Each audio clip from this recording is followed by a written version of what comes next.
Listo, entonces vamos a comenzar en oración. Padre amado, bendito Señor, te damos gracias por este tiempo, Señor, a tu lado. Padre mío, te pedimos que bendigas este tiempo, que bendigas a las personas que están en esta reunión, Señor. Te damos gracias porque has puesto en nuestros corazones poder estar contigo un momento, poder reflexionar sobre ti, sobre lo que tienes preparado para nosotros. Gracias, Señor, porque tú estás primero en nuestra vida. Te damos gracias por todas las cosas y te pedimos que nos hagas fieles, que nos hagas dignos de ti, Señor, y que podamos ser sal y luz para este mundo. Todo esto en el nombre de tu Hijo amado, nuestro Señor Jesús. Amén. Muy bien, entonces vamos a empezar. Capítulo 18 de Mateo. Tenemos, ¿quién es el mayor? Dice, ¿no? En aquel tiempo, los discípulos vinieron a Jesús diciendo, ¿quién es el mayor en el reino de los cielos? Y llamando a Jesús a un niño, lo puso en medio de ellos. Espérenme un momentito, por favor.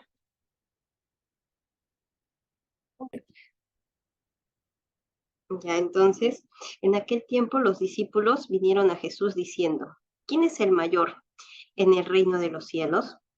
Y llamando a Jesús a un niño, lo puso en medio de ellos y dijo, de cierto os digo, que si no os volvéis y os hacéis como niños, no entraréis en el reino de los cielos. Así que cualquiera que se humille como este niño, ese es el mayor en el reino de los cielos. Cualquiera que reciba en mi nombre a un niño como este, a mí me recibe. Entonces vamos a hacer esta pequeña analogía, ¿no? Que hace Jesús con este niño. Entonces, ¿cómo es un niño? Un niño, en primer lugar, los niños no son soberbios, ¿no? No son soberbios, son humildes, ¿no? Vamos a hacer esta analogía entre un niño y un cristiano, ¿ya? Entonces, un niño es humilde, de cierta forma es ingenuo, se le tiene que enseñar cosas, ¿no? Los cristianos, cómo somos humildes como niños cuando reconocemos nuestro pecado, cuando reconocemos que no podemos llegar a Dios sin Cristo, por ejemplo, ¿no? Por nuestras propias fuerzas no podemos hacerlo. Cuando creemos y tenemos fe, ¿no? Un niño cree sin, o sea, cree sin, podemos decir, cree sin preguntar, ¿no? Es algo tan maravilloso de los niños. A veces hay personas que son así, ¿no? O sea, creen con su fe sin preguntar y yo pienso que es un regalo de Dios, ¿no? Hay otras personas que no, que necesitan buscar más y entender mejor y eso también está bien, ¿no? Porque Dios nos ha hecho distintos a todos. Y bueno, otra cosa que podríamos decir de cómo es un niño, ¿no? Es que un niño es dependiente, siempre va a depender de sus padres, ¿no? Es dependiente de todo. Un niño prácticamente no tiene nada, ¿no? Sus juguetes, su cama, sus cosas, su alimento, todo depende de sus padres. Y así como este niño depende de sus padres, nosotros debemos depender de Dios para todo lo que hacemos, ¿no? Nosotros somos dependientes de Dios um, en nuestra vida, ¿no? Otra cosa que podemos ver también en los niños es que les tenemos más tolerancia, ¿no? A, a, les perdonamos las cosas más fácilmente, ¿no? Porque sabemos que ellos no comprenden bien, no, aún es algo que falta, no sé, que ellos puedan entender, comprender o analizar mejor, entonces nosotros los perdonamos. Y así como, como los perdonamos, un cristiano también debe perdonar y también debe estar dispuesto a ser perdonado. ¿Ya? Y vamos a ver esto más adelante, porque les digo esto, porque dice en el versículo 6, Mateo 18, 6, dice, y cualquiera que haga tropezar a alguno de estos pequeños que creen en mí, mejor le fuera que se le colgase al cuello una piedra de molino de asno y que se le hundiese en lo profundo del mar. Qué terrible, ¿no? Y ustedes dirán, entonces, ¿a qué se refiere con esto, no? Al que haga tropezar a alguno de estos pequeños. Y acá podemos decir, ¿se refiere solamente a los niños, ¿no? ¿O se refiere también a los cristianos que recién están empezando a creer? Entonces, yo pienso que se refiere a las dos cosas, porque si a un niño que se le ha enseñado, por ejemplo, sobre Jesús, ¿no? O que él ha creído en su juventud y con el tiempo alguien, no sé, por sus acciones corruptas o algún amigo o alguien, o algún padre, algún ser querido cercano, ¿no? Por algunas acciones malas o por sus palabras, desvían el corazón de ese niño, ¿no? Espiritualmente, o sea, de ese niño que puede ser un niño, ya hemos dicho, carnal, un niñito o una persona que espiritualmente es un niño un niño espiritual que está empezando a creer en Jesús, ¿no? Eh, y encuentra en el camino a alguien que lo desvía de esa verdad, ese es el que merece este castigo, ¿no? Porque está prácticamente arrebatando ese conocimiento pleno de Dios y de Cristo, ¿no? De esa criatura por la cual Jesús murió, ¿no? Y que y nosotros también debemos tener cuidado, ¿no? Con nuestras palabras, con nuestras acciones, para no hacer dudar a alguien que es incrédulo o algún cristiano que sea recientemente cristiano, ¿no? A que, eh, o que esté cerca de encontrar la verdad, por ejemplo, hacerlos dudar si es que, por ejemplo, decimos una opinión que no estamos seguros o de que de repente pensamos que es así y no es, ¿no? Ahí es mejor callar. Es preferible que lo investiguemos bien y digamos las cosas verdaderas, ¿no? Entonces, en ese sentido, hay una gran responsabilidad del cristiano que ya es creyente y está leyendo y estudiando y viendo con los que no lo hacen o las personas que recién están empezando a creer. ¿Ya? Entonces, es una responsabilidad muy grande. Yo creo que más en la responsabilidad de las personas que enseñan, como los pastores, por ejemplo, ellos tienen una gran responsabilidad, un gran peso sobre sus hombros y por eso siempre nosotros, los pastores o los sacerdotes, las personas que están enfrente de las personas a las que van a administrar la palabra de Dios, tiene que ser fidedigna y ellos tienen que entender que esta responsabilidad es algo muy precioso, ¿no? Que no pueden tomarlo a la ligera, ¿ya? Yo he visto algunas iglesias, como por ejemplo estas iglesias de la prosperidad de la que hablamos la vez pasada, ¿no? O algunas otras que dicen algunas cosas o sea, probablemente estas personas puedan estar poniéndose una piedra de molino de asno en el cuello, ¿no? Entonces, así como ellos tienen esa gran responsabilidad, nosotros tenemos esa gran responsabilidad, pero en pequeño, por así decirlo, ¿no? De no decir nada más de lo que está acá escrito, ¿ya? Entonces dice, versículo 7, ay del mundo por los tropiezos, porque es necesario que vengan tropiezos, pero ay de aquel hombre por quien viene el tropiezo. Por tanto, si tu mano o tu pie te es ocasión de caer, córtalo y échalo de ti.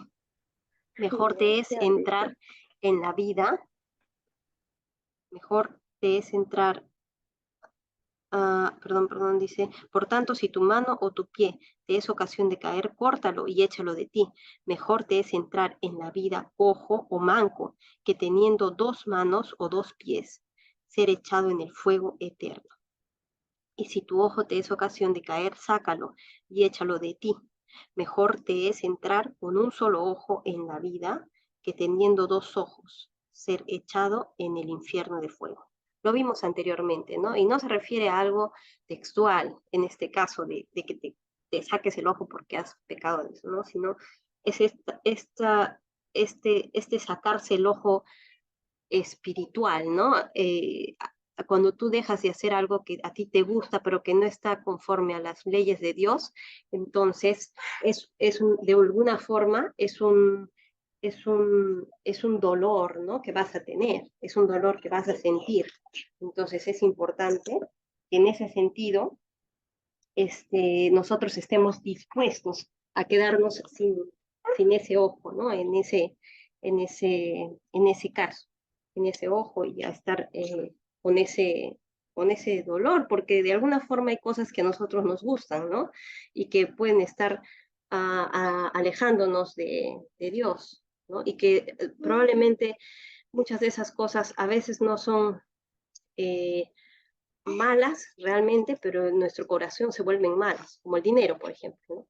El dinero no es malo, no es malo que alguien tenga dinero, pero es malo que tú quieras al dinero como algo que te puede alejar de Dios en el sentido de que se vuelva un Dios para ti, ¿no? Entonces, pensarlo de esa forma y dejar eso te va a doler, y a eso se refiere con sacarte esta parte de ti, ¿no?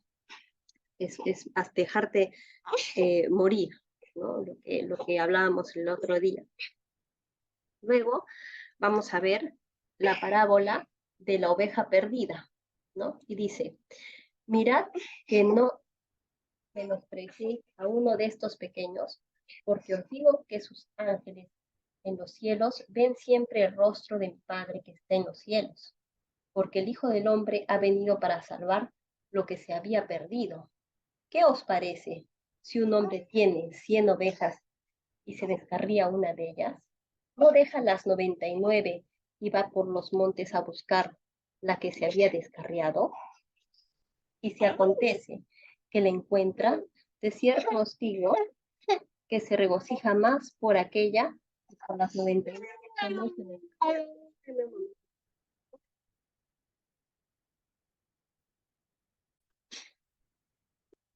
Entonces podemos ver cómo acá, en la parábola de la oveja perdida, ¿no? Dice, versículo 13, y si acontece que la encuentra, de cierto os digo que se regocija más por aquella que por las 99 que no se descarriaron. Así, así no es la voluntad de vuestro Padre que está en los cielos, que se pierda uno de estos pequeños. ¿Ya? Así es que, miren, acá podemos ver que, que es estos pequeños espirituales, ¿no? Estos pequeños espirituales, porque dice, así no es la voluntad de vuestro Padre que está en los cielos, que se pierda uno de estos pequeños, ¿no? Uno de estos pequeños que de repente recién están empezando a creer, o sea, realmente pusieron esa semilla en su corazón y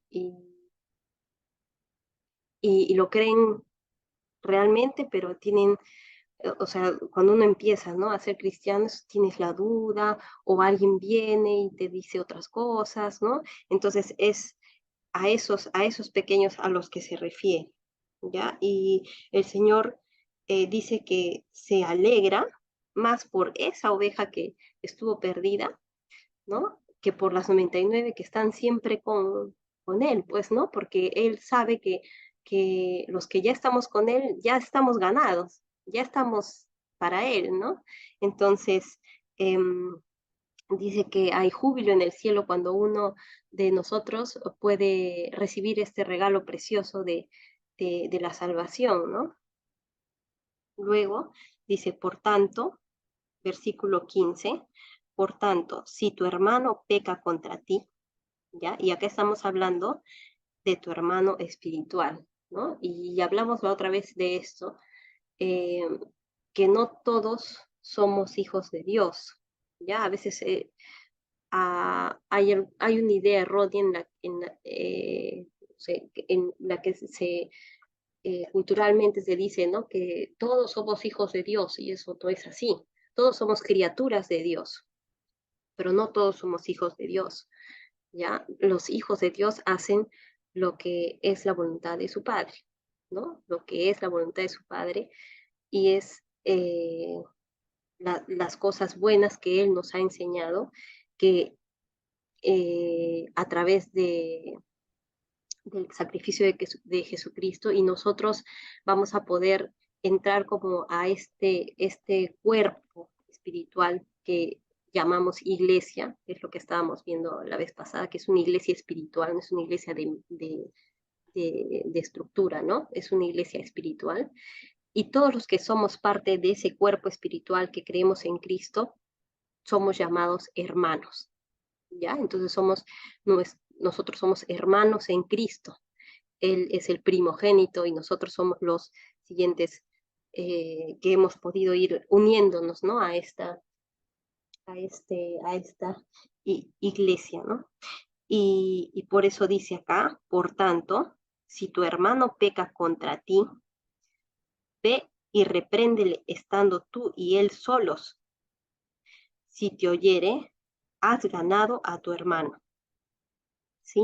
Entonces, yo sé que es difícil para nosotros a veces reprender a alguien um, que no es cristiano, ¿ya? O sea, tenemos que tener en cuenta cuando tú reprendes a alguien que no es cristiano, que no es realmente tu hermano espiritual, o a alguien que sí realmente es tu hermano espiritual, ¿ya? ¿Por qué?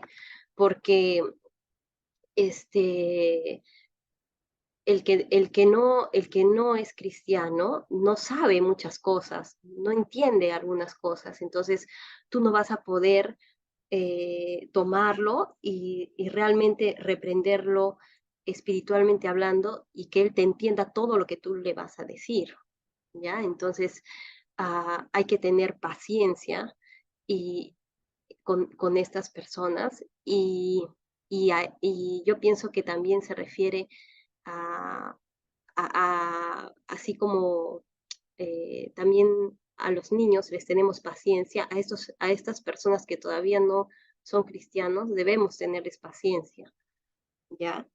Y acá está poniendo un ejemplo de un cristiano que le está haciendo una ofensa a otro hermano cristiano, ¿no? Dice, por tanto, si tu hermano peca contra ti, ve y repréndele estando tú y él solos, ¿no? Si te oyere, has ganado a tu hermano. Mas si no te oyere, toma aún contigo a uno o dos, para que en boca de dos o tres testigos conste toda palabra, ¿no? Entonces eh, estás haciendo como de repente tú no estás viendo algo que la otra persona sí está mirando, ¿no? O de repente tú estás cerrado en tu percepción de que el hermano está cometiendo algún error, entonces puedes traer a alguien que también sea cristiano, obviamente, ¿no? 30% de batería. Alguien que sea de repente un hermano cristiano, ¿no? Porque no va a poder ser cualquier otra persona, ¿no? Tiene que ser un cristiano porque ustedes van a hablar de cosas espirituales, ¿no? Porque el perdón y esto es algo espiritual, ¿no? Para que tú puedas, para que en boca de dos o tres testigos conste toda palabra, ¿ya? O sea, para ver si se ha entendido lo que tú quieres decir o no, ¿no? Y si no los oyere a ellos, dilo a la iglesia, ¿sí? O sea, a la iglesia ya, a este conjunto, no se refiere a una iglesia de estructura, como les decía antes. Antes una iglesia quería decir que se juntaban en una casa, ¿no? Algún sitio donde hayan algunos creyentes y esa era la iglesia, ¿no? Pero en este caso, esta palabra aquí se refiere a las personas que son, a los demás creyentes, ¿no? Que están contigo, ¿ya? Entonces dice, y si no les oyere a ellos, dilo a la iglesia. Y si no oyere a la iglesia, tenle por gentil y publicano. ¿Qué quiere decir? Que si él no ha entendido la postura que tú le estás presentando a través de la palabra de Dios, con la Biblia, con otros hermanos cristianos, y él aún así no puede entender, entonces esa persona no es salva, ¿ya? Entonces, no puedes decir que esa persona es un cristiano porque no lo está entendiendo, ¿ya? Ah, y bueno, igual hay que tenerle paciencia, hay que tener el perdón siempre ahí en nuestras manos, ¿sí? Eh, y dice, si no les oyere a ellos, dilo a la iglesia, y si no oyere a la iglesia, tenle por gentil y publicano. De cierto os digo que todo lo que atéis en la tierra será atado en el cielo, y todo lo que desatéis en la tierra será desatado en el cielo. Se dieron cuenta que es lo mismo que le dice a Pedro, ¿no es cierto? Pero no se refiere a que se lo está diciendo a una persona. Imagínense, acá se lo está diciendo a todos quienes, por eso decíamos antes, a todos los cristianos, porque nosotros vamos a hacer en lo que está en el Espíritu Santo que tenemos adentro, eh, vamos a intentar, vamos a hacer la voluntad de Dios, ¿no? Y entonces si nosotros atamos algo acá, Dios está de acuerdo porque estamos yendo a favor de lo que Él está diciéndonos, ¿no? Y esa es la intención de lo que Él quiere decir acá. Otra vez os digo que si dos de vosotros se pusieren de acuerdo en la tierra acerca de cualquiera cosa que pidieren, les será hecho por mi Padre que está en los cielos. Porque donde están dos o tres congregados en mi nombre, allí estoy yo en medio de ellos. ¿Sí? Y dice, versículo 21, entonces se le acercó Pedro y le dijo, Señor, entonces, ¿cuántas veces perdonaré a mi hermano que peque contra mí? Hasta 7, le dice, ¿no? Él haciéndose muy benevolente, ¿no? ¿Por qué? ¿Por qué les dice hasta 7? ¿No? Porque en la tradición judía, ¿ya? Eh, un judío solo puede perdonar hasta 3 veces, ¿ya? Y eso lo podemos ver en Amós, que es un libro que está en el Antiguo Testamento, Amós, capítulo 1, versículo 3 dice, así ha dicho Jehová, por 3 pecados de Damasco, y por el cuarto no revocaré su castigo, porque trillaron a Galat con trillos de hierro. Prenderé fuego en la casa de Hazael y consumirá los palacios de Benabat. Y quebraré los cerrojos de Damasco y destruiré a los moradores de Valle de Abén, ¿no? Y después dice en el versículo 6, así ha dicho Jehová, por 3 pecados de Gaza, y por el cuarto no revocaré su castigo, porque llevó cautivo a todo un pueblo para entregarlo a Edom, ¿no? Y todo lo que sigue. Entonces, en el versículo 9 dice, así ha dicho Jehová, por 3 pecados de Tiro, y por el cuarto no revocaré su castigo, ¿no? Y en el versículo 11 dice, así ha dicho Jehová, por 3 pecados de Edom, entonces son ciudades, ¿no? Entonces, estas ciudades dice que Dios no las va a perdonar. Entonces los judíos dicen, ¿cómo nosotros vamos a perdonar más de lo que Dios puede perdonar? Si solamente está perdonando hasta 3. Realmente es una mala interpretación de las escrituras, ¿ya? Pero como tradición judía, un judío no puede perdonar, o sea, si perdonas la 4 vez ya estás transgrediendo a Dios, ¿no? O sea, no lo puedes hacer. Entonces, por eso acá Pedro dice hasta 7, o sea, ya él todavía ya ha excedido, ¿no? Eso, y pienso yo que él debe haber estado diciendo, bueno, pues acá me van a felicitar, ¿no? Y Jesús le dice, no, te digo hasta 7, sino aún hasta 70 veces 7. Entonces, es un, es un perdón que excede a todos, ¿no? Y es importante ver esto porque así como Cristo ha perdonado nuestros pecados en la cruz, así nosotros tenemos que perdonar. Y entonces esta extensión, ¿no? del perdón, um, podemos de alguna forma medirla en el sentido de que ellos tres, 3 veces pueden perdonar y 70 veces 7. Ni siquiera una persona podría cometer tantas veces un pecado tan seguido contra alguien, ¿no? Es como algo infinito, ¿no? Prácticamente. Entonces, así perdona a Dios, ¿no? Así perdona a Dios de una manera infinita. Y bueno, vamos a ir con el versículo 23.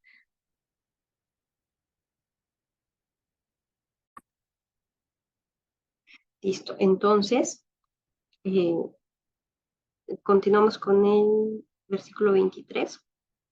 Por lo cual, el reino de los cielos es semejante a un rey que quiso hacer cuentas con sus siervos. Y comenzando a hacer cuentas, le fue presentado uno que le debía 10.000 talentos. ¿Ya? 10.000 talentos es algo, este, es una cuenta impagable, son miles de dólares, ¿no? Al cambio de hoy, ¿sí? Si no es millones, creo, ¿ya? Eso también sería bueno que les voy a pasar este, cuál es el cambio de las monedas para que más o menos se den cuenta la magnitud de, del- de lo que se estaba perdonando acá, ¿ya? Dice, por lo cual el reino de los cielos es semejante a un rey que quiso hacer cuentas con sus siervos, y comenzando a hacer cuentas, le fue presentado uno que le debía 10.000 talentos. A este, como no pudo pagar, ordenó su señor venderle, y a su mujer e hijos, y todo lo que tenía para que se le pagase la deuda. Entonces, ¿qué pasaba antes? Antes, este, cuando tú le debías a alguien dinero, y no tenías cómo pagarle, tú tenías que trabajar para esa persona sin que esa persona te pague, ¿no? Y te volvías prácticamente su siervo o su esclavo, tú y tu familia, ¿no? Era una forma de pago para que no te vayas a la cárcel, ¿ya? Pero en este caso, este, este señor, ¿no? A este, como no pudo pagar, ordenó su señor venderle y a su mujer e hijos todo lo que tenía para que se le pagase la deuda. Entonces él iba a vender a esta persona, a sus hijos, a su mujer, a otras personas como esclavos para que pueda tener el dinero que ya él había prestado. Entonces aquel siervo postrado le suplicaba diciendo, Señor, ten paciencia conmigo y yo te lo pagaré todo. El señor de aquel siervo, movido a misericordia, le soltó y le perdonó la deuda. Pero saliendo aquel siervo, halló a uno de sus consiervos, ¿no? O sea que él estaba por sobre otras personas, ¿no? Probablemente, no sé, habría mal invertido el dinero de este señor, ¿no? Y halló a uno de sus consiervos, a alguien que le ayudaba, que le debía 100 denarios. 100 denarios, pues nada, ¿no? Es prácticamente como que alguien te deba, no sé, 100 soles y el señor le ha perdonado 1.000.000 de dólares, ¿no? Algo así. Y haciendo de él, le ahogaba diciendo, págame lo que me debes. Entonces su consiervo, postrándose a sus pies, le rogaba diciendo, ten paciencia conmigo y yo te lo pagaré todo. Mas él no quiso, sino fue y le echó en la cárcel, ¿no? O sea, ni siquiera le dejó, o sea, ni siquiera le dejó la opción de cómo pagarle en servicio, ¿no? Nada, de frente lo echó en la cárcel hasta que pagase la deuda. O sea, ya no le dio otra opción. Y viendo sus consiervos lo que pasaba, se entristecieron mucho y fueron y refirieron a su señor todo lo que había pasado. Entonces, llamándole su señor, le dijo, siervo malvado, toda aquella deuda te perdoné, porque me rogaste. ¿No debías tú también tener misericordia de tu consiervo, que yo tuve misericordia de ti? Entonces su señor, enojado, le entregó a los verdugos hasta que pagase todo lo que debía. Así también mi Padre celestial hará con vosotros si no perdonáis de todo corazón cada uno a su hermano sus ofensas. Entonces, acá esto es clarísimo, ¿no? Este señor bueno y benevolente que le perdonó los 100.000 talentos a este siervo es Dios, ¿no? Él es el que perdona todo, Él es el que ha mandado a su Hijo a morir por nosotros y ha perdonado todas nuestras deudas. Y nosotros somos el consiervo y tenemos que eh, perdonar lo que nos han, perdonar no tanto lo que nos han hecho, porque realmente todos los pecados, y eso es algo que yo he entendido después, es que todos los pecados son contra Dios, ¿no? Si queremos verlo en amplitud, realmente todos los pecados son contra Dios, no contra nosotros, ¿no? No contra nosotros mismos, ¿no? Entonces, si alguien, bueno, pues dice, ¿no? Ha pecado contra ti, está bien, está haciendo algo malo contra ti, pero su pecado, ¿a quién es al que ofende? A Dios mismo, ¿no? Y Jesús ha muerto ya por ese pecado. Entonces, ¿tú quién eres para decir que no lo vas a perdonar? ¿No? Entonces, es algo que es, es un poco difícil de comprender y es difícil de aceptar, pero yo creo que cuando llegas a entender que ese pecado que te hicieron, ¿no? Ya no te corresponde a ti, este, ya no te corresponde a ti eh, hacer justicia frente a eso, sino que es Dios el justo juez, entonces no va a haber ningún sentido en ti de ira, de enojo, de, de, de, de que quieras vengarte, de venganza, ¿no? Sino más bien cuando uno entiende que ese pecado que han hecho contra ti, el que sea, ya fue pagado por Jesucristo en la cruz, tú no tienes por qué decir yo no voy a perdonarlo, ¿no? De repente un incrédulo puede hacer eso, porque no lo ha entendido, pero nosotros los cristianos no podemos hacer eso, porque nosotros hemos sido perdonados por Dios en su misericordia, y esa persona puede ser perdonada por Dios en su misericordia si es que se acerca, ¿no? Si es que lo ve. Entonces, de alguna forma, nosotros estamos tranquilos, ¿no? De que si algo nos ha ocurrido y que alguien nos ha hecho algo en nuestra vida, sabemos que Dios es el justo juez de eso y no tenemos por qué tener rencor o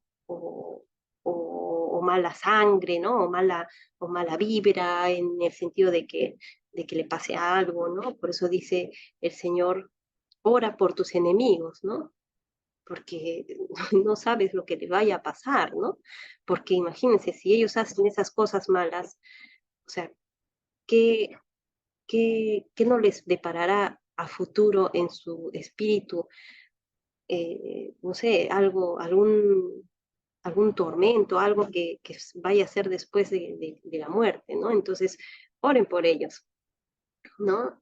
A veces es difícil, a veces es fácil solamente agarrar la escritura y decir, sí, pues no, eso lo enseñamos, pero hacerlo es algo que nos va a siempre este, poner como una, yo digo que es como un entrenamiento, ¿no? No sé si alguien alguna vez ha hecho deporte, yo hacía deporte antes, y es como cuando, no sé, pasas las vallas, ¿no? Y pasas la primera vez y es súper difícil, ¿no? Y la primera vez te cuesta, pero la segunda vez es más fácil, la tercera vez más fácil, la cuarta vez más fácil y después es algo que lo haces con naturalidad, ¿no? Y entonces el entrenamiento hace que tú después puedas hacer esto de forma natural, que puedas hacer, por eso decía yo que esta vida espiritual, esta fe, todo lo que tenemos, tiene que ser como una plantita, ¿no? Que nosotros vamos a regar, vamos a cuidar, tenemos que estar ahí, porque si tú la dejas, se va a morir, ¿no? Se va a morir, te vas a olvidar, me ha pasado mi plantita que yo había estado regando, y doy mi testimonio en eso, yo la regué y de pronto dejé de regarla, dejé de podarla, dejé que se secara y estuvo a punto de morirse. Y si no es por las situaciones que Dios ha puesto en mi vida y que me han traído nuevamente a poder podarla y poderle poner tierra nueva y poder hacer tantas cosas en esa tierra, ¿no? Espiritual, no hubiera podido restablecer este vínculo que ahora yo puedo decir que tengo con Dios, ¿no? Y que de alguna forma em, eh, eh, es como un tesoro para mí. Y por eso es que lo comparto con la gente que más amo, que son ustedes, pues, ¿no? Entonces, esa tierrita, este abono y todo lo que necesitamos es un trabajo que va a ser hecho toda nuestra vida. O sea, antes yo pensé que era algo así como que un tiempo, ¿no? Y va a estar ahí, pero ya entiendo que es para siempre, ¿no? Toda nuestra vida vamos a tener que estar en esto, ¿no? Para los que de verdad sí hemos entendido el mensaje y creemos realmente de lo que estamos hablando, ¿no? Bueno, entonces creo que hasta ahí llegamos. La próxima vez nos toca ver el capítulo 19 y podemos cerrar en oración para poder ya terminar. Padre amado, gracias por este día, Señor. Gracias porque tú puedes poner en nuestros corazones, Señor, tu palabra. Te pido que este tiempo maravilloso que hemos pasado contigo nos ayude a darnos cuenta de que hay personas que tenemos que perdonar, ¿ya?